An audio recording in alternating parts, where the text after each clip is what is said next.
거룩 제시라일 머릿말. 여러분이 들고 있는 이 책은 2년 전에 출간되어 많은 그리스도인들의 환영을 받았던 작은 책의 증보판입니다. 기존의 내용의 많은 주제들로 덧붙인 관계로 이전 책의 2배 분량이 되었습니다. 사실 이 책의 절반은 전혀 새로운 내용이라고 할 수 있습니다. 성경이 말하는 거룩이 무엇인지 알고자 하는 사람은 이 책에 있는 설교들을 통해 많은 도움을 얻을 수 있을 것입니다. 거룩을 추구하는 사람이 마주하게 되는 고난이나 시험이 무엇인지, 참된 거룩의 본질이 무엇인지를 이 설교들을 통해 분명히 조명하지 못한다면 그것은 전적으로 저의 책임입니다. 무엇보다도 이 설교들을 통해 그리스도와의 연합이 거룩의 원천이라는 위대한 진리를 깨닫기를 바라고, 거룩한 삶을 살기 위해 분투하는 모든 사람에게 주어지는 예수 그리스도의 위로가 얼마나 풍성한지 신앙이 약한 신자도 알게 되기를 바랍니다. 거룩이란 중요한 주제에 대해 오늘날 기독교인들이 어떤 태도를 취하고 있는지는 이 책 초판의 머릿말에서 이미 언급했습니다. 이 땅에서 신앙을 고백하는 많은 사람들이 처참할 정도로 낮은 수준의 삶을 살아가고 있고, 실천적 거룩에 마땅한 관심을 기울이지 않는다는 사실을 시간이 갈수록 더 분명히 깨닫습니다. 게다가 신자의 영적 삶의 수준을 고양시키고자 하는 선의를 가진 사람의 열정적인 노력도 지식을 따른 것이 아닐 뿐 아니라 이러한 노력이 오히려 더 해로운 영향을 끼치고 있다는 사실도 점점 더 분명해지고 있습니다. 제 말이 무슨 의미인지 말씀드리겠습니다. 이른바 더 높은 수준의 삶이나 성별 집회라는 이름으로 모이기는 쉽습니다. 인간의 본성을 주의 깊게 살펴보고 미국의 천막 집회에 대한 글을 읽어보고 종교적 감정이라고 불리는 현상을 연구해본 사람이라면 이 말의 의미를 알 것입니다. 여자들이나 생소한 설교자들이 들려주는 감정을 자극하고 흥분시키는 연설, 큰 목소리로 부르는 노래, 열기에 찬 방, 사람들로 꽉 찬 천막, 주변을 둘러싼 사람들의 상기된 얼굴에서 받는 강렬한 반종교적 느낌들, 밤늦게까지 계속되는 모임, 공개적인 신앙 간증 등 이 모든 것이 당시에는 매우 흥미롭고 좋은 것처럼 보입니다. 하지만 정작 중요한 것은 이것들이 정말 분명한 근거와 실체가 있어서 지속으로 이어지는가 하는 것입니다. 이와 관련해서 몇 가지 묻고 싶은 것이 있습니다.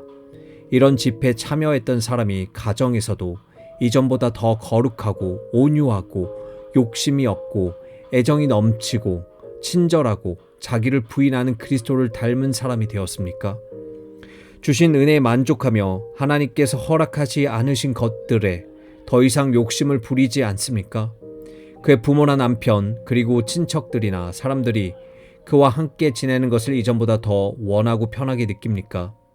요란스럽고 흥분을 일으킬 만한 것이 없이도 고요한 은혜의 방편을 누리고 차분한 주의를 보내고 있습니까? 무엇보다도 자신의 신앙과 세세한 부분에 완전히 잃지 않는 사람을 이전보다 더 사랑으로 대하고 있습니까? 이는 엄중하고도 심각한 물음이며 깊이 성찰해 봐야 할 물음입니다. 저 역시 누구 못지않게 이날의 참된 실천적 거룩을 진작시키고 싶습니다. 저와 협력하지는 못하지만 실천적 거룩을 진작시키려고 애쓰는 많은 사람들의 열정과 노력을 기꺼이 인정하고 존중합니다.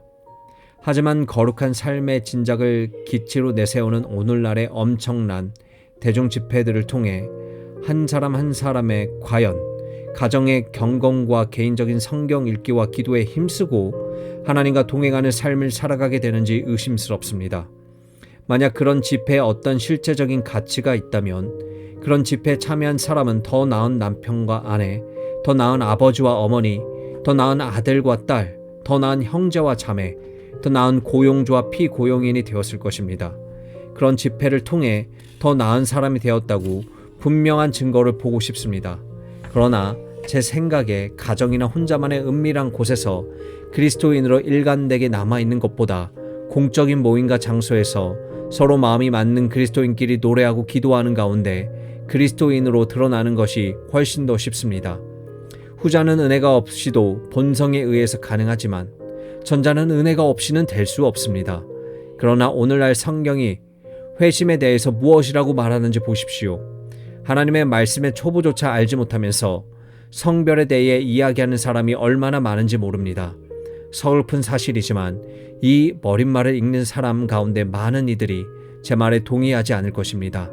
이른바 신령한 삶을 위한 운동의 일환으로 진행되는 이런 거대한 집회들은 아직 신앙의 어린 그리스도인에게 특별히 더 매력적으로 다가갈 것입니다. 열정과 자극과 흥분이 그들에게는 더 자연스럽습니다. 그래서 그들은 이렇게 말합니다. 무엇이 해롭다는 것인가? 그렇습니다. 우리는 서로 다르다고 인정할 수밖에 없습니다.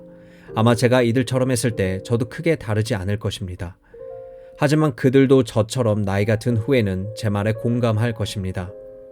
결론적으로 이 책을 읽는 독자들에게 드리고 싶은 말씀은 다른 사람을 판단함에 있어서 사랑으로 하자는 것입니다. 이른바 신령한 삶이란 일컬어지는 작금의 운동을 통해서 거룩이 진작될 수 있다고 믿는 사람에게 제가 드리고 싶은 말씀은 사랑밖에 없다는 것입니다.